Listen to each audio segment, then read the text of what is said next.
Hi, DeAndre. Congratulations. Thank you. Hope you're having a good time over there. Yeah.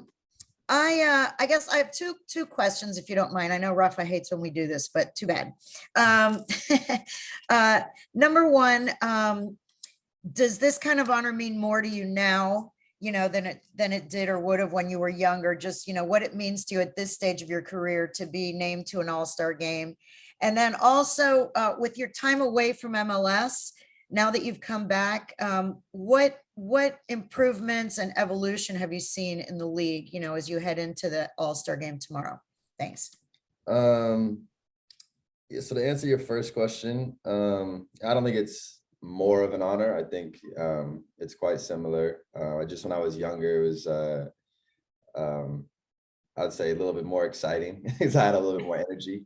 But no, it's I mean, it's always an honor to be here with these guys and some of the best players in the league.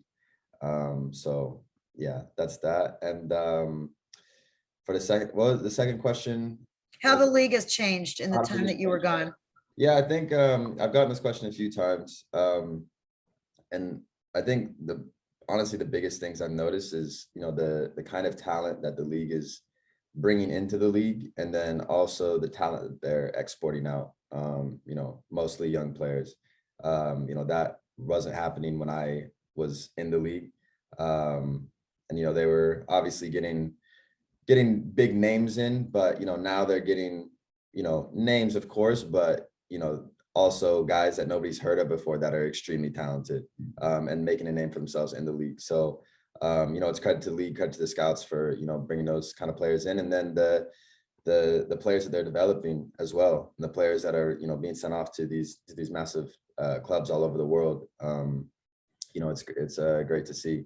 And then secondly, the facilities, the amount of facilities that have gone up, especially training grounds, stadiums, they're world class, and it's been incredible. And it's a great, it's a great factor in, trying to tempt players to come to the MLS. So they've done very well with that. Thank you. Next question, Ian. Hey, DeAndre, congratulations, and thanks, Rafa. I was curious as to, you've been on such a long road trip, and now you're, extending that. But knowing the position that you guys are in when you come back from this break, do you take time to think about like tendencies of players when you're training, or is this just like a fun time to soak it all in, enjoy the moment for you, and get some time away from this, battle that you're going to be in? Yeah, no, I think mostly it's a little bit of time away. Obviously, we have a game, and we want it to be competitive, we want it to be intense, and you never want to go into a game just kind of with the brakes on. But at the same time, we also know that there's a lot at stake, and especially this year, there's an incredibly close playoff race. So everybody's going to try to come out of this game healthy and mentally prepared to go again on the weekend. So it is a little bit difficult to balance it, but that's what everybody will try to do. We'll go next question, Andrea de Mauricio.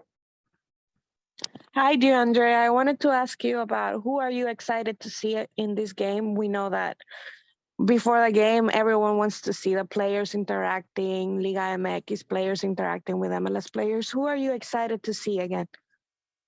I mean, I would say, honestly, it's been great to see the national team guys since I've been here. I haven't seen them in a bit. Darlington Nagbe from Columbus, who we went to the same college. He left the year I went in, so we both went to the University of Akron, and both were coached by Caleb Porter there, and he's coached by Caleb Porter now. Other than that, it's really just meeting a lot of new guys. Guys that I've never really met before, and it's been a really good time speaking with them, and obviously them from playing against them, but to get to know them on a personal level has been really nice as well. Next question, Mauri. Hi, good morning, DeAndre. I wanted to ask you about the MLS next All-Star game. Inter Miami with its 4 participants with Gramashi, Boatwright, Jones and Morales as a coach is the academy with the most representatives in the All-Star game. What can you say about what it means for the organization and for the Inter Miami CF Academy and just overall what the vision is at the club? Yeah, I mean, it shows, that our academy is doing something right. It shows that they're developing players, and there's players that are being recognized on a national level as some of the best players at that level, and that's always great.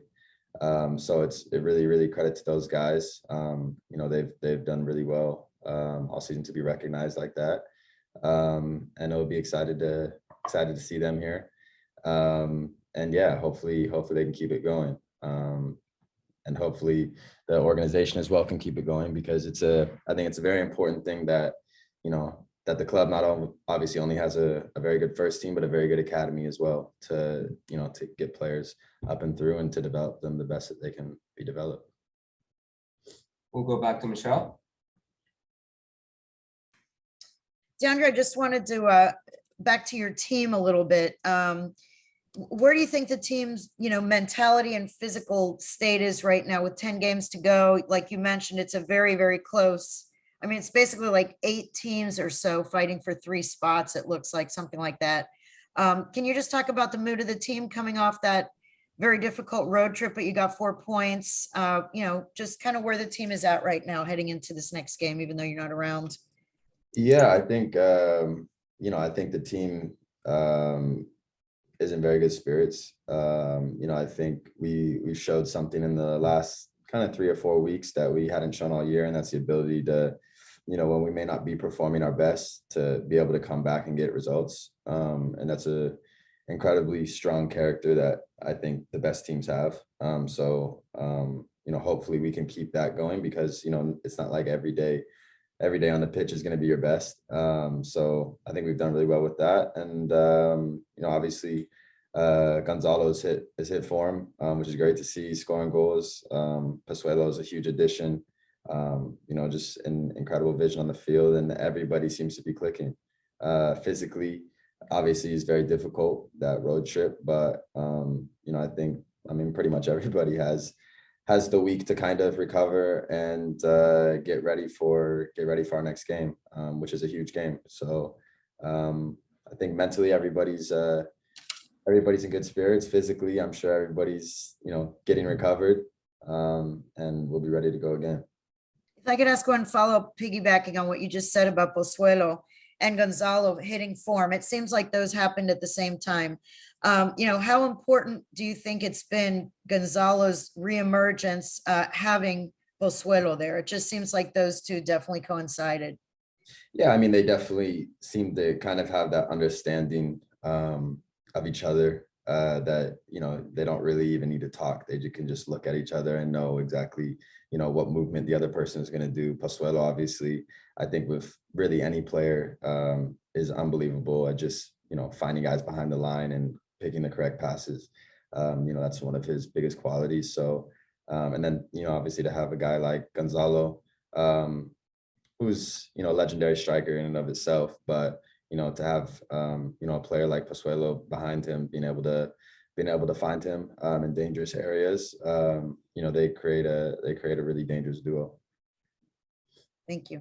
And we'll do the last 2 questions, Miles and then Ian. Hey, good morning, DeAndre. Just a quick question. With everything that you've had going on off the field and both the success on the field, have you been able to stop and smell the roses, or is that something that you're going to wait till after the season completes? No, that's after the season. It's kind of hard to take it all in when you're really right in the thick of it. But I'm sure after the season we'll look back on it and look at the highs and look at the lows, see what I could have done better, see what I've improved on, and then go from there, because then we have another season coming up. We'll do the last question, Ian. Thanks, Rafa. Yeah, since we won't get to talk to you before the game this weekend, you played NYCFC just a couple weeks ago. What do you learn both as a team from that game, you personally from that game? Bears basically stepped into the striker role for them. And what could you learn from that game that could help you this weekend? Yeah, I mean, I think it's going to be a little bit of a different game. I think one, obviously playing home, I think we will have a little bit of the advantage there, with our fans in our stadium. Playing on the pitch that they play on is quite difficult as well because it's so small. They really play incredibly well there. They know how to, compress the field, especially pressing, and make it really difficult for teams to play. So we'll have a little bit more space. And yeah, at the end of the day, they're a great team with great players. So, we know that. We know they like to keep possession of the ball. So we're going to have to be able to, defend well, but we're also going to have to be lethal on the attacking end as well. And it's the whole team. It's not, just the defenders defending and just the attackers attacking. It's everybody defends and everybody attacks. That's just what we're gonna have to do. They're one of the best teams in the league. So, hopefully we can come out of that with a really important 3 points.